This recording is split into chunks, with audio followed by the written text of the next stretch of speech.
So hello and welcome back to yet another Evolve Alliance Provider Member Showcase. Today I have with me Simon Carrodus from The Fold Legal. Hello Simon and welcome. Thanks Sue, it's great to be here. Now Simon, if I were to ask you to give me the one-liner of what does The Fold do, what is it? One line, okay, so we are a law firm, but we specialise in financial services. So we only provide legal services to financial services businesses. And within that, my area is financial advice and managed accounts. So I wake up and go to sleep every single day thinking about financial advice and managed accounts, and I wouldn't have it any other way. Oh, lucky you. Lucky you. That's great. All right. So we are going to delve into that in a little bit more detail here today, because the purpose of these showcase videos are for potential clients of yours to really get a good understanding of the services that you provide and how you might be able to help them. So as we all know, financial advice is very specific. There are nuances to this profession that just don't appear anywhere else. And I would imagine that that is a particular point of difference for you as a law firm. I know there's a handful of them, but not too many of them that have the depth of knowledge around financial services as you do. So when you say you work with financial advice and managed accounts, do you have other peers that you call upon if the need arises in financial services? We, well, our firm, I think there's only one other firm in Australia that's a financial services specialist firm like us. We think we're a more superior offering, of course, but for the most part, most law firms are essentially broader commercial law firms, and they'll do everything, and a lot of them are chiefly focused around transactions. And perhaps with some litigation and some employment tacked on. The two main specialist areas that the larger law firms are usually really keen to get hold of are tax, which is highly specialised and sort of a really different type of law. It's not transactional. It's it's usually about advice. It can be a litigation aspect, and the other one is financial services regulation, which has a lot in common with tax in the sense that they are highly specialised. They're more difficult to leverage in terms of there's a lot more brain work, a lot less leg work. So we're probably similar to a specialist tax law firm in that sense, that what we can provide is specialist financial services regulatory advice, either directly to our clients or sometimes as part of a larger piece of work where a larger firm comes in and they need some financial services specialist advice, and we'll provide that because there just aren't that many firms in the marketplace that do it. When a lot of the larger or even medium-sized commercial law firms say they do financial services, they usually mean they do funds, manage funds. Right. And they don't do, so whereas we do credit, payments, insurance broking, financial advice, managed accounts, FS licensing, the whole range, cryptocurrency, everything else. They usually don't do that. They'll usually just do funds, or maybe some of the very large ones will do banking and super, but they don't do the broader range of financial services that we do. Okay, great to know. So we're going to delve in a little bit more detail about the specifics shortly, but can you give us a bit of a sense of how big The Fold is now? You guys have been around for quite some time, haven't you? We've been around since 2002. Started off, I wasn't around then, but we started off with only 2 people. And we've grown now to, I think it's 21 people, I think of which 14 are legal staff.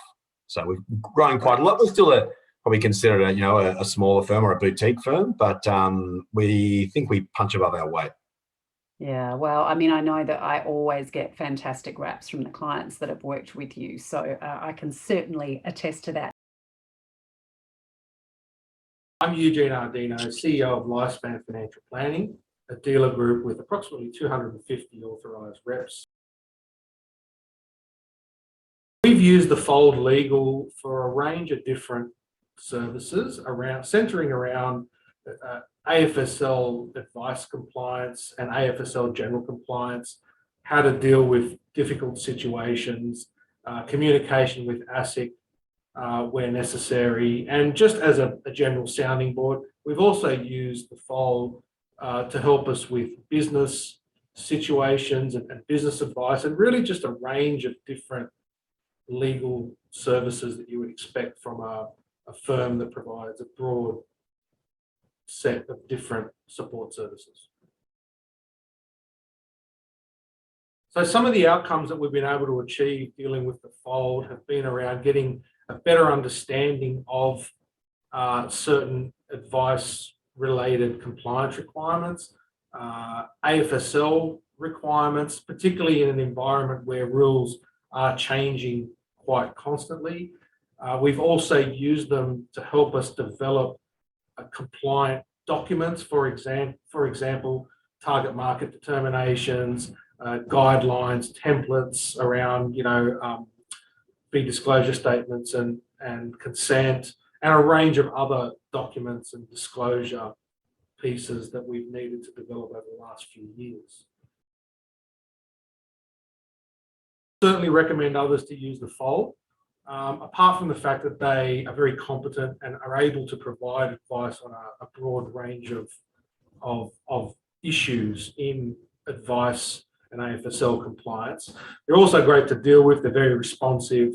They respect deadlines. So when they tell you they're going to get something done by a certain amount of time, they either get it done or they let you know why they can't, which is great. So their service levels are also really good. So let's delve into a bit more detail. The typical kind of problems that you're solving for advice firms or your clients that are coming to you. What are the main areas that they're seeking help with? Yep. So it's sort of cradle to the grave. Some clients are coming in and saying, we want to do A, B, and C. Do we need a license? So we'll start with that piece of the advice before the license application. And sometimes the answer is no. There's an exemption you can rely on, or sometimes it's, look, you might be better off becoming a corporate authorised rep first, and sometimes it's yes, you need a license and we'll help you get one. Other times it could be you could buy a license if you wanted to move quickly, and we can help with that piece as well. Then there's sort of everything in the middle, which is around the sort of ongoing change management projects. I mean, in what's been dubbed Red October last year, we had the new breach rules, new breach regime, the new internal complaints resolution, the IDR regime, the new background reference checking protocol. Everything hit all at once, and there was a huge number of we had the design distribution obligations as well. So we sort of essentially helped to package together products and services to help make these change management pieces as easy as possible for advice businesses, because they've usually got enough going on helping their clients. We'll also, in terms of BAU, we'll also help our clients with their internal complaints and their AFCA complaints. We'll help them with breach assessment and reporting. We'll help them with any client remediation that comes out of that. We help them update their policies and procedures, including SOAs and ROAs, and if it's a conflicts policy or a breach policy, whatever it may be. And when it comes to sort of the pointy end, we do actually help them with disputes. So that could be a regulatory investigation or an ASIC administrative matter, a civil penalty provision. We've even done a few criminal matters. We'll help them with, of course, sometimes there are advisor disputes and client disputes. So we assist with those sort of back end pieces as well. So like I said, cradle to the grave, everything from establishing a business to helping it operate and grow, which is probably our favourite thing, is helping businesses grow and thrive. But then, of course, sometimes businesses do hit troubled waters, and we're lucky in the sense that we know not only the regulatory environment really well, we know the regulator really well. And I used to work at ASIC. A lot of our staff spend half of our time dealing with various people within ASIC, so we kind of know what their priorities are, and importantly also what their priorities are not. So it's important sometimes for us to communicate that to our clients. Say, look, ASIC are worried about A, B, and C. So probably that's where you should put your resources. I wouldn't be too concerned about D, E, and F.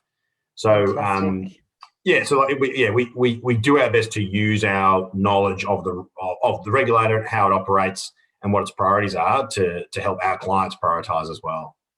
That's great. So how, if I'm either thinking of getting my own license or I've already got my own license, how do I know the right questions to ask? Because there are compliance providers and law firms, and how would you differentiate between? Well, I guess we're a full service provider. So if you kind of straddle both. Yeah, if you want to get your license through us, we do everything for you. So we'll give you the upfront advice first, which is really important. So sometimes it's worth spending, a couple of $1,000s on some advice that tells you don't need a license. So you haven't spent, $20,000. Or if you wanted to buy a license, you haven't spent $50,000 or whatever it may be. So we do that. If you determine that you want to go down the licensing path, we don't just sort of guide you or advise you, because we've seen that go wrong so many times. We actually will sit down, we'll extract the information that we need from you, and we'll prepare all the proofs into the entire application process ourselves.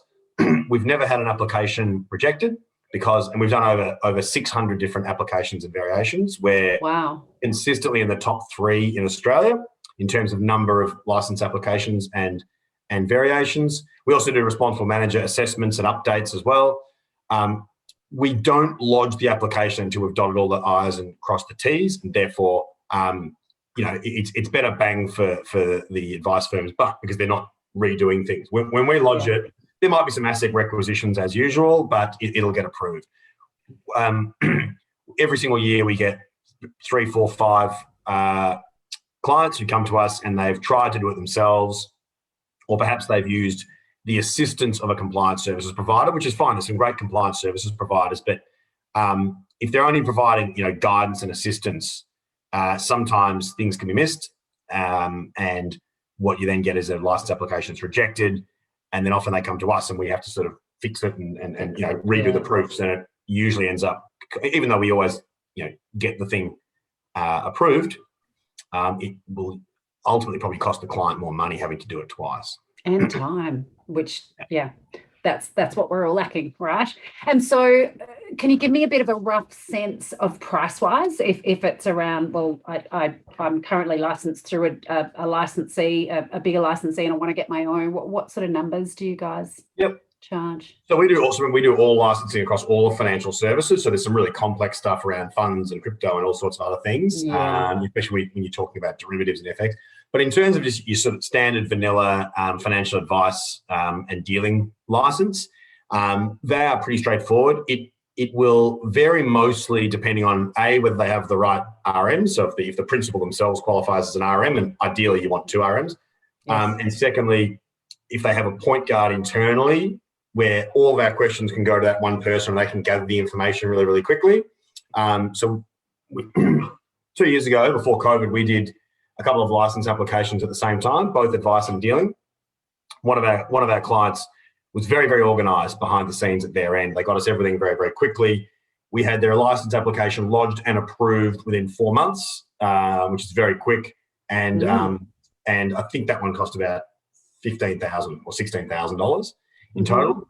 We had another client who was quite the opposite. Great people, but they weren't prioritised. They didn't have a point guard internally. They were sort of business as usual.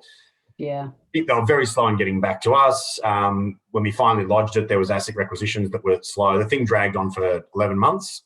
And because of that, the cost blew out to about $27,000. Something. Right. So really, it can vary, but the variance is almost entirely determined by the client, really. Yeah. And those capacity issues, having the right people in the business able to gather the information is really important. And so with that, do you also have sort of the templated compliance manuals that they just customize? I would imagine that's all provided. We do. We have all the templates in terms of licensing, but we've also got a whole suite of we call them manuals. So we've got a licensee manual, an advisor manual, and a whole host of templates, SOAs, ROAs, FSGs, all the MDA documentation as well. We've got a remuneration policy on there. We've got wholesale retail decision tree, and it's all on our e-store. So the Fold Legal has its own e-store, so you can get on there and just find what you need and buy it, and it's all pretty reasonably priced. Even better if you're an Elixir member, because you get 10% off all of our manuals and our templates.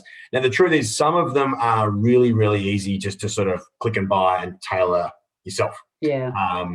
Others, and it's up to the client. Some clients just do that, just buy them on the e-store and then they say, we're fine. Most of our clients will buy them and then they might tailor them and come back to us and say, Simon, can you just have a look at this? And we'll give it the green light. And we don't mind either way. Others will say, look, I'd rather you just do it all for me. So look, I'll grab your SOA and I'll grab your REM policy, but here's how I want to structure it. And we'll just do it for them. We don't mind at all. It's totally up to the client. Okay. And typically, obviously, the price is going to vary considerably depending on how much work you have to do. Do you find, because I know a common complaint of not just financial services law firms, but law firms the world over, is that often the bill ends up being much more because it's charged in 6-minute increments and so forth. Yeah. So in terms of scoping out work and giving people an indication of what your fees cost, how do you do that? Oh, so every single piece of work. So we usually the first time that we actually sit down and talk to you about what you need, we don't charge for that. So that'll be Right. a half an hour phone call. We want to suss out A, if you need our services, and B, if so, what you need. And look, overall, we're sort of a mid-priced law firm. We're certainly 20-30% cheaper than the major law firms.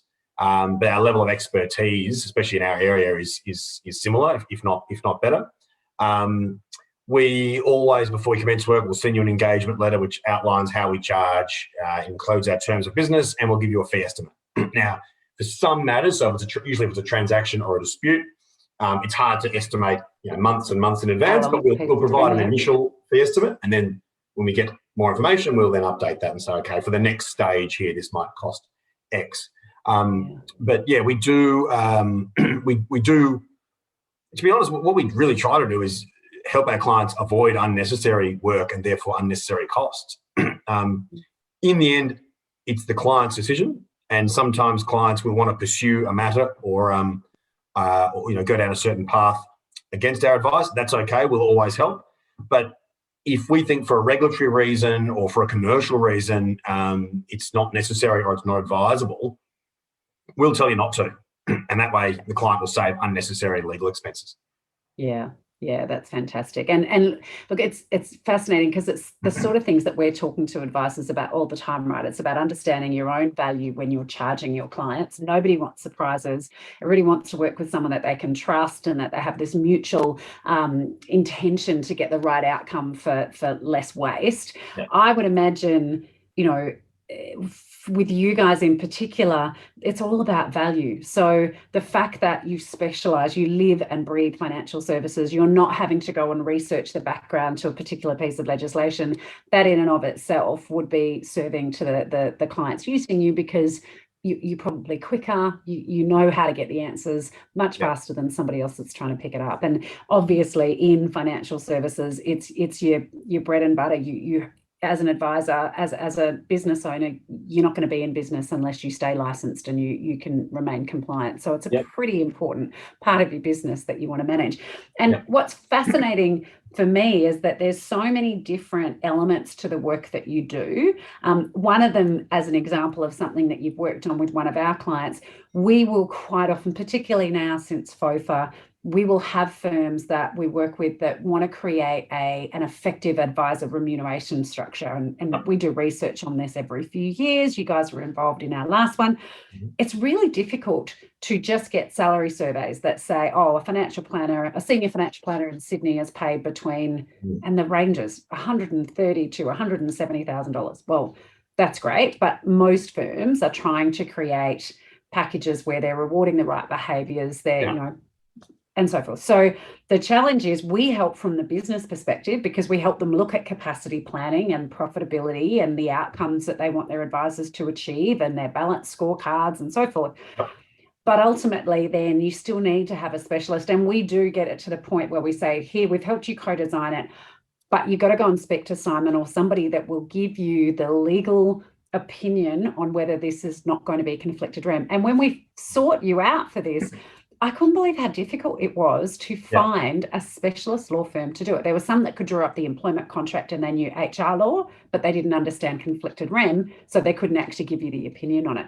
Do you want to give me a little thought around that? Because for an advice firm, I mean, we do this, it's all we do all day, every day, and it was hard enough for us to get to the bottom of the right solution.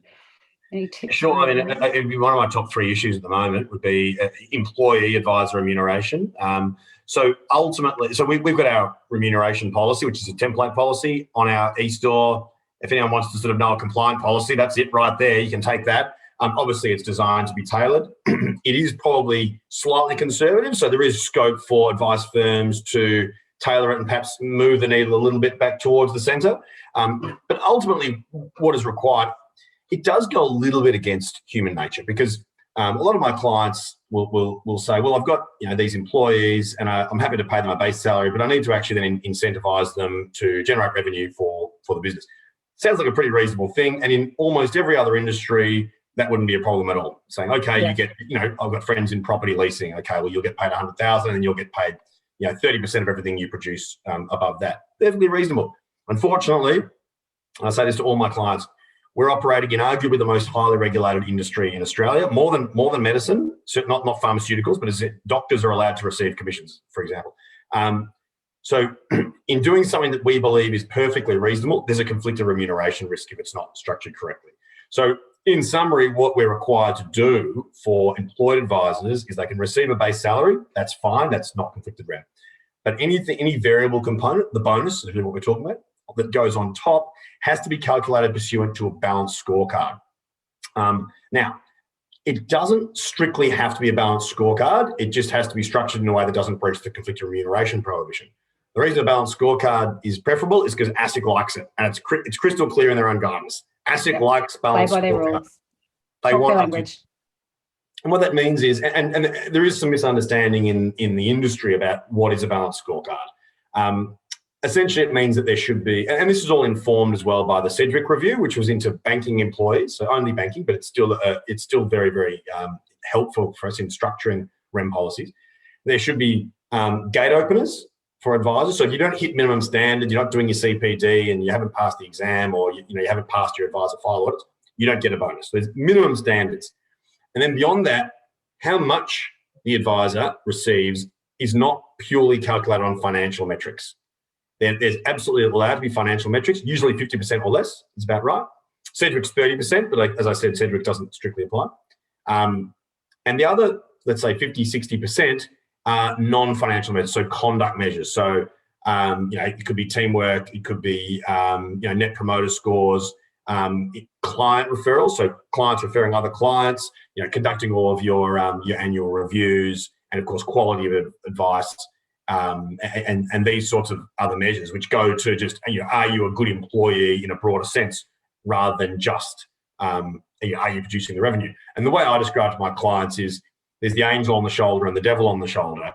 And if we didn't have those non-financial metrics, an advisor may be incentivized to cut some corners to produce higher revenue amounts. Whereas with the gate openers in particular and the non-financial metrics, they probably think twice, because if they get a really poor result in their file audits that year, or if they don't complete all their annual reviews, it's not a matter of getting a lower bonus. It might be a matter of getting no bonus at all. None whatsoever. Yeah. That's what's behind the structure.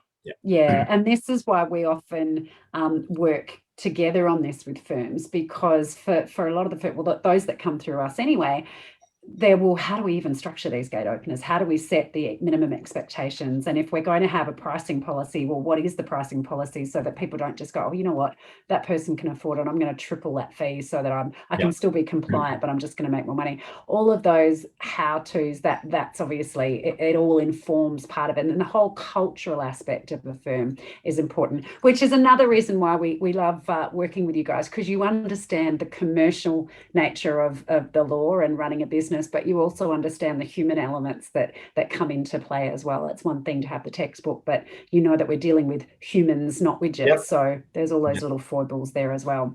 So Simon, would there be any particular favorite style or most popular style of offering that you have that most firms are taking you up on at the moment, or is it just that massive variety across financial services law? There's a great deal of variety. I wouldn't say most popular, maybe not, but one thing that many of my clients are looking into at the moment is, whether you call it in-house conflicts, vertical integration, is huge. Now, that could be an in-house service offering, like an SMSF admin business. It could be an in-house MDA or SMA. I even have some clients that have a white label platform or super fund.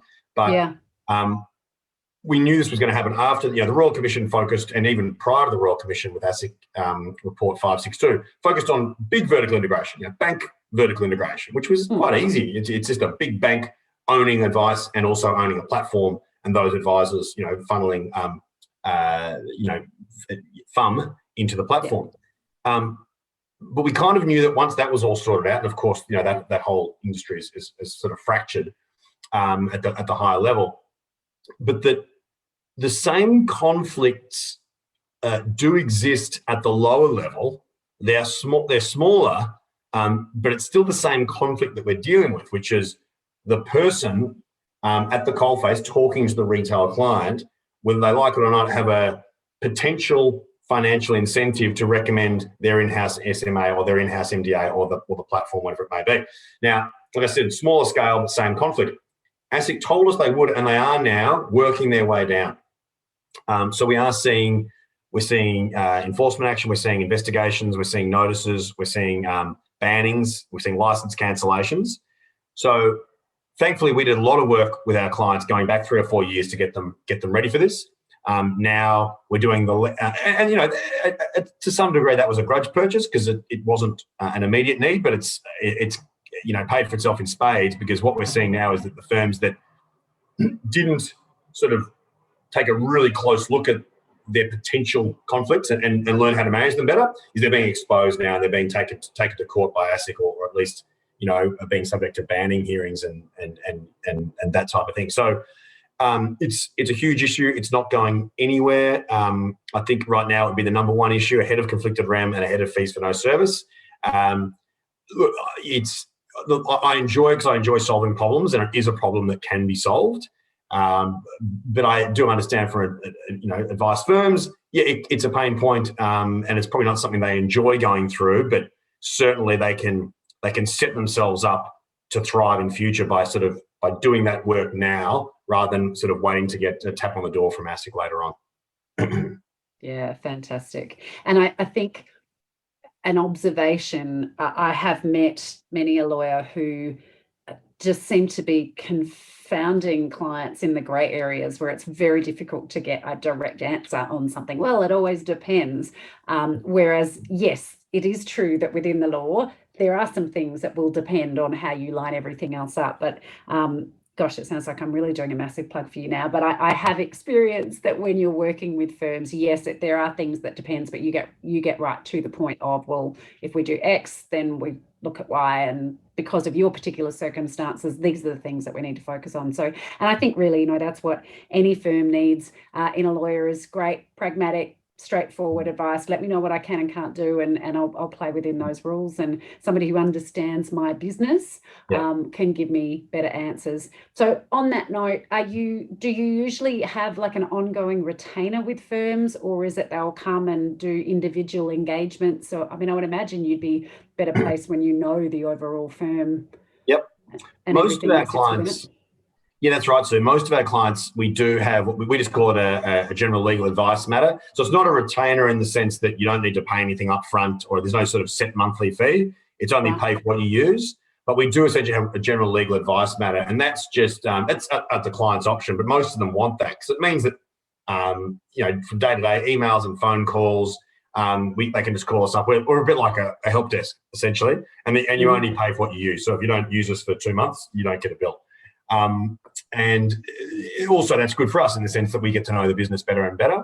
And then if there's a specific project, there's a dispute with an advisor and we're getting involved, or there's an ASIC, regulatory action or enforcement action, okay, we'll often open up a separate matter for that piece of work to compartmentalise. It might be required for PI purposes, for example. But we certainly prefer, we're not a transactional law firm. We do transactions for our clients, but we do prefer to build ongoing relationships with our clients. So, and most of certainly my top 10 clients have been with me or with the fold for a long, long time. So yeah, we're sort of not out there necessarily pitching for individual projects. We're kind of just wanting to build a relationship with a firm and then help them with whatever they have that requires our help. Yes. Yeah. And so is there a particular sweet spot? Yes, we deal with all sorts of businesses in financial services, but the majority of certainly our Evolve Alliance members and clients are financial advice firms. Yep. Is there a particular sweet spot in terms of the size of business or the number of advisors, your own target market, if you like? Look, one of my clients, I think only 2 or 3 of my clients have over 100 advisors. I would say generally, I'd say small, medium licensees. so not the majors, or larger firms. Sometimes we deal directly with firms that are much larger firms, is probably our sweet spot. I think one of my clients is listed. Another one is quite large. I think only one of them sits in the top 10 in terms of the number of advisors. But certainly, you know, in one sense, we've been a part of the sort of the devolution, you know, from the major instos, or whatever you call the Great Migration, because there was this flood of advisors leaving the major institutions. I mean, 6 or 7 years ago, 85% of advisors operated under one of the AFSLs of the big five, if we include AMP in that, the big five. Yeah. 85%. Today, that would be 20%. So there's been a huge influx. Some have come to us and we've helped them get a license. Others have joined small and medium-sized licensees that we already work with, because we don't charge a cent for it. We actually like connecting people. So we'll connect our clients to another firm they should be speaking to, or to Elixir, or to a recruitment firm, or a compliance consultant, and even a business broker in some cases, saying I want to buy a book or I want to sell a book. Yeah. So we like actually connecting our clients. But in terms of the Great Migration, because we've helped a lot of these advisors, either join a medium or small licensee or get their own license, they end up sort of staying with us, and that ends up being our core client base. Yeah, we've never really gone after the work from the major or what's left of the big instos. Just so happens that one of our clients who's done really, really well and is now in the top 10, but that's probably an exception for us. Sure. Okay. Well, I think that's a really great wrap of all of the work that you do. Clearly, you mentioned earlier, for Evolve Alliance members, you've extended a fantastic offer. So 10% off any of your resources and your products and manuals, which is great. So if you're a member and you're watching this, you've just got to log into the Evolve Alliance and you'll get a code which will give you access to that special offer. For anybody wanting to reach out to you, you mentioned before your first meeting with them will be at no cost, as our advisors often say. We do that at our cost to see if we can actually help. So it's as simple as just getting in touch via the links that we've got with this post. Any extra advice for them? Give me a call, give me an email. I'll let you know if you need our help. And if you do, my team and I can definitely help you, because, like I said, this is all we do. We do advice and we do managed accounts and nothing else. Fantastic. Hey, Simon, thank you so much for your time. I'm sure that you will get people jumping onto that offer. Thanks, sir. I appreciate you having me. Cheers.